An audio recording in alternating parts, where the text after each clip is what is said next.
For 50 years, the world's most paranoid governments, Iran, Saudi Arabia, even the Vatican, bought their encryption machines from a Swiss company called Crypto AG. They paid millions for these devices, believing their top-secret communications were uncrackable. They were wrong. In 2020, declassified documents revealed the truth. The CIA owned Crypto AG. They didn't just break the codes, they sold the machines with the backdoors built in. It was called Operation Rubicon, and it let the US intelligence community read the mail of 120 countries for half a century. Now ask yourself a question. If the CIA spent 50 years rigging the hardware of secrecy, do you really think they ignored the software of money? Everyone thinks Bitcoin is the ultimate weapon against the state. A way to opt out, a way to go dark. But what if I told you that to a spy agency, Bitcoin isn't a threat, it's a gift? Today on Project 9, we are decoding the honeypot theory. I'm going to show you why the CIA doesn't want to ban your crypto. They need you to use it. To understand the logic, you have to look at the Tor network. Tor is the browser used by the dark web. It was built to protect dissidents and whistleblowers. But who built it? The US Navy. In the mid-90s, the Naval Research Lab patented onion routing. Why would the US military build a tool that hides their enemies? Because of a principle called cover traffic. Think about it. If only CIA agents used an anonymous browser, then every encrypted signal would be obvious. It would scream, "I am a spy." To hide their agents, they needed a noisy ocean of random data. They needed you. They need drug dealers, libertarians, and normal people to use the network to create the noise that hides their signal. Bitcoin works the same way. Imagine you are a CIA case officer.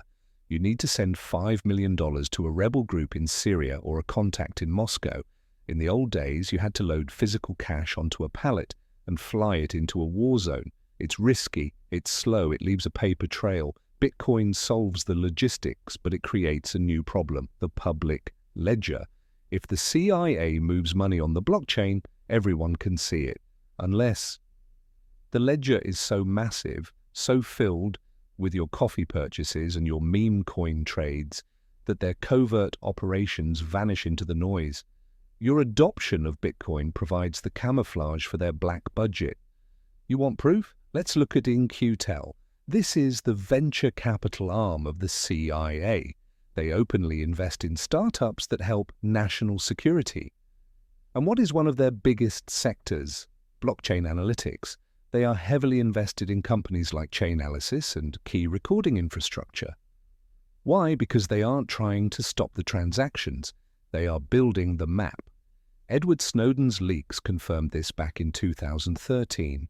The NSA documents explicitly listed tracking Bitcoin users as a top priority under a program called OAKSTAR. They tracked MAC addresses, hardware IDs, and user patterns.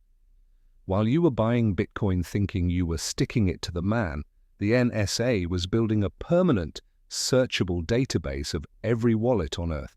Cash is anonymous. It leaves no digital trace. Bitcoin? Bitcoin is a prosecutor's dream. It creates a permanent record of every crime, every bribe, and every funding source that can never be deleted. Do you think it's a coincidence that the FBI recovers untraceable crypto ransoms so quickly now? The Colonial Pipeline hackers.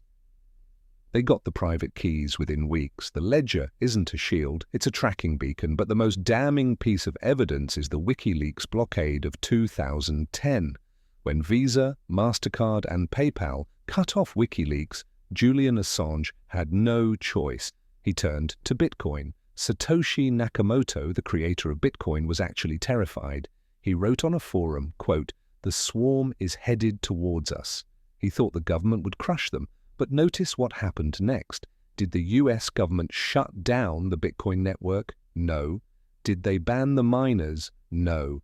They let it grow. Why? Because the blockade was a stress test. The intelligence community saw that Bitcoin could bypass the banking system. If WikiLeaks could use it to survive a blockade, then they could use it to bypass sanctions, fund proxies, and move value outside the oversight of Congress. It is the ultimate gray zone tool. Does this mean the CIA created Bitcoin? It doesn't matter. Whether it was Satoshi in a basement or a team at the NSA, the result is the same.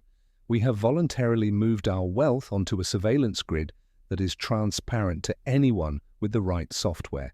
They don't need to ban Bitcoin, they just need to wait until the cash economy dies.